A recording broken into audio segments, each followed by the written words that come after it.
Hello everyone, আসসালামু আলাইকুম। Welcome back to my channel hobby of Saima. আজকে আমি আপনাদের সাথে শেয়ার করছি আমার ডেলিভারি দেওয়া 3 পাউন্ড চকলেট ফটো কেকের একটা ফুল রেসিপি এবং ডেকোরেশন ভিডিও। তো প্রথমেই আমি নিয়েছি ডিম। আমি এখানে 12টা ডিম নিয়েছিলাম। আসলে আমি ঘুম থেকে উঠেই ডেলিভারির জন্য কেকটা তৈরি করছিলাম, তো বুঝে পাচ্ছিলাম না যে আসলে কয়টা ডিম নিতে হবে। ভুলবশতই বলতে পারেন, আমি এখানে 12টা ডিম নিয়েছি। তারপর আমি ডিমের কুসুমগুলোকে এক এক করে আলাদা একটা বাটির মধ্যে তুলে নিয়েছি। তখন পর্যন্ত আমার মনে নেই যে এইখানে আমার ডিম লাগবে মাত্র 6টা। এখন চলে যাচ্ছি শুকনো উপকরণের দিকে। আমি একটা চালনি বসিয়েছি এবং এর মধ্যে প্রথমেই দিয়েছি 1.5 কাপ পরিমাণ ময়দা, একটু সামান্য লবণ, তারপর দিয়েছি 3 টেবিল চামচ কোকো পাউডার। এরপর আমি এখানে অ্যাড করেছি বেকিং সোডা 1 চা চামচ এবং বেকিং পাউডার 1.5 চা চামচ পরিমাণ।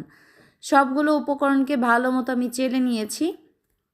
এটা আমি ছোট নিয়েছিলাম, তাই বড় চালনির মধ্যে আবার সবগুলোকে ঢেলে নিয়েছি এবং সুন্দর মতো চেলে নিয়েছি। হাত দিয়ে ভালো মতো মিক্স করে নিচ্ছি। এবার ডিমের কুসুমগুলোকে ভালো মতো চামচ দিয়ে ফেটানোর পরে সবগুলো শুকনো উপকরণ মিক্স করে দিচ্ছি। মিক্স করতে একটু ঝামেলা হচ্ছিল, তাই আমি এর মধ্যে অ্যাড করেছি গরম পানি। এটা হালকা গরম পানি ছিল।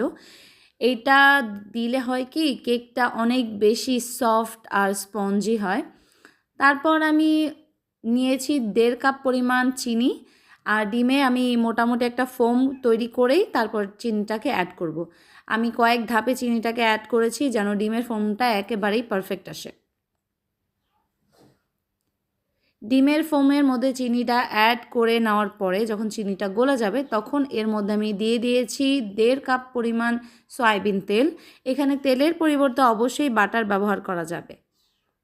তেলটা দেওয়ার পরে আমি মাত্র 20 সেকেন্ডের মতো এটাকে বিট করেছি যেন ভালো মতো তেলটা ফোমটার সাথে মিক্স হয়ে যায়। তারপর আমি যেই শুকনো উপকরণ দিয়ে একটা ব্যাটার তৈরি করেছিলাম না, ডিমের কুসুম দিয়ে, সেটাকে একটু একটু করে ঢেলে দিচ্ছি এবং ভালো মতো মিক্স করে নিচ্ছি। তখন গিয়ে আমার একটু মনে পড়েছিল যে হ্যাঁ, হয়তোবা আমি বেশিই দিয়ে ফেলেছিলাম।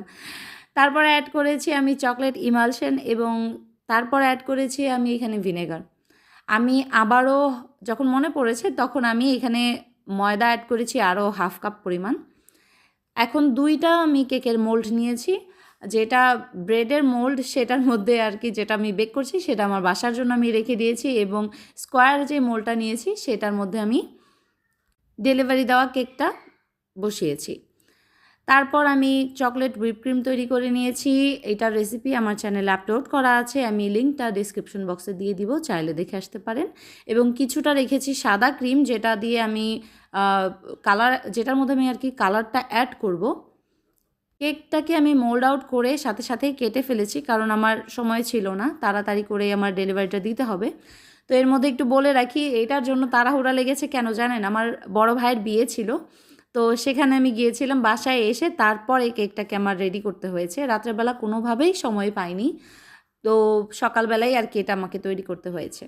তারপর আমি একটি বোর্ড নিয়েছি। বোর্ডটির সাইজ ছিল 14 ইঞ্চ, আর বোর্ডের গায়ে আমি কিছুটা ক্রিম লাগিয়ে নিচ্ছি যেন আমার কেকটা সরে না আসে। তারপর এক এক করে সুন্দর মতো আমি স্লাইসগুলো বসিয়ে দিচ্ছি। কেকটাকে আমি ওইভাবেই কেটেছি যেন ফটোটা আমার পুরোপুরি কেকটার উপর বসে। তারপর উপরে দিয়ে দিয়েছি সুগার সিরাপ। আমি এখানে 1/2 কাপ পরিমাণ পানির সাথে 2 টেবিল চামচ চিনি জাল করে এই সুগার সিরাপটা তৈরি করেছি। উপরে দিয়ে দিয়েছি ফার্স্ট লেয়ারের ক্রিমটা, তার উপর আমি বসিয়ে দিচ্ছি সেকেন্ড লেয়ারের কেক। তো আমি এটাকে 2টা লেয়ারই করেছি, যেহেতু 3 পাউন্ড ছিল আর বেশি একটা হাইটেরও আমার প্রয়োজন ছিল না, এটা চওড়া বেশি প্রয়োজন ছিল।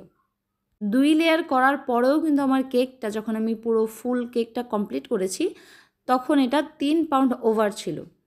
এবার উপর থেকে অল্প একটু ক্রিম নিয়ে সুন্দর মতো ক্রাম কোটিং করে নিচ্ছি। ক্রাম কোটিং করে এটাকে আর সেট হতে আমি রাখতে পারিনি। কাস্টমার আমার গেটেই ছিল, তাকে বসিয়ে রেখে তারপর আমি কেকটাকে তাড়াতাড়ি রেডি করেছি। এরপর বেশি পরিমাণের ক্রিম নিয়ে আমি পুরো কেকটাকে কভার করে ফেলছি। মোটামুটি একটা ফিনিশিং আমি করে নিচ্ছি। বেশি একটা ফিনিশিং এখানে করছি না, কারণ হচ্ছে উপরে তো ফটোই থাকবে। ফটোটা কিন্তু সম্পূর্ণ এডিবল, আর আমি এই এডিবল ফটোটা পারচেস করেছি এডিবল বিডি থেকে। চাইলে সেখানে আমি অন্য জায়গায়ও ট্রাই করেছিলাম, কিন্তু সেখানকার তুলনায় এডিবল পিডির যে এডিবল ফটোগুলো থাকে সেগুলো খুবই রিজনেবল। তো তারপরে এই যে উপরে বসিয়ে দিয়েছি আমি ফটোটা। এখানে বার্থডেটা ছিল সেই ছোটো বাবুটার। তো হাত দিয়ে ভালো মতো আমি সমান করে দিচ্ছি ডলে ডলে। এরপর আমি যে সাদা ক্রিমটা রেখেছিলাম সেটার মধ্যে রেডম্যানের পিঙ্ক কালারটা অ্যাড করেছি এবং সেটা দিয়ে ছোট ছোট করে রোজেট দিয়ে দিচ্ছি। আর এই নোজেলটার নাম্বার ছিল 2D। তারপর আমি 6B নোজেল দিয়ে ছোট ছোট হলুদ কালারের ফুল বসিয়েছি, আর সেম নোজেল দিয়ে আমি চকলেটের ফুলটাও বসিয়েছি। তারপর একটা পাইপিং ব্যাগের মাথাটাকে লিভ শেপ করে কেটে আমি উপরে ছোট ছোট করে পাতা অ্যাড করে দিয়েছি। আর এই সুন্দর কালারটা আমি এনেছি হচ্ছে রেডম্যানের ব্লু এবং ইয়েলো কালারটা অ্যাড করে। তারপর ইয়েলো কালারের সাথে যেই কালারই পেয়েছি সবগুলো মিক্স করে আমি নিচে একটা চিকন বর্ডার অ্যাড করে দিয়েছি এবং সাইডে আমি হ্যাপি বার্থডে লিখে নিচ্ছি এবং নামটাও লিখে নিচ্ছি। এবার উপর থেকে অ্যাড করে দিয়েছি আমি সিলভার সুগার বল। তো এই হচ্ছে আমার আজকের কেকের ফাইনাল লুক। আশা করি আপনাদের সকলের কাছে ভালো লাগবে। যদি ভালো লাগে অবশ্যই আমার ভিডিওতে একটি লাইক এবং কমেন্ট করবেন। আর যদি সম্ভব হয় তাহলে প্লিজ আমার চ্যানেলটিকে সাবস্ক্রাইব করে আমার পাশেই থাকবেন। আজ এই পর্যন্তই, কথা হবে নেক্সট কোনো ভিডিওতে। ততদিন পর্যন্ত সবাই সুস্থ থাকবেন, ভালো থাকবেন, দোয়া রইল। আল্লাহ হাফেজ।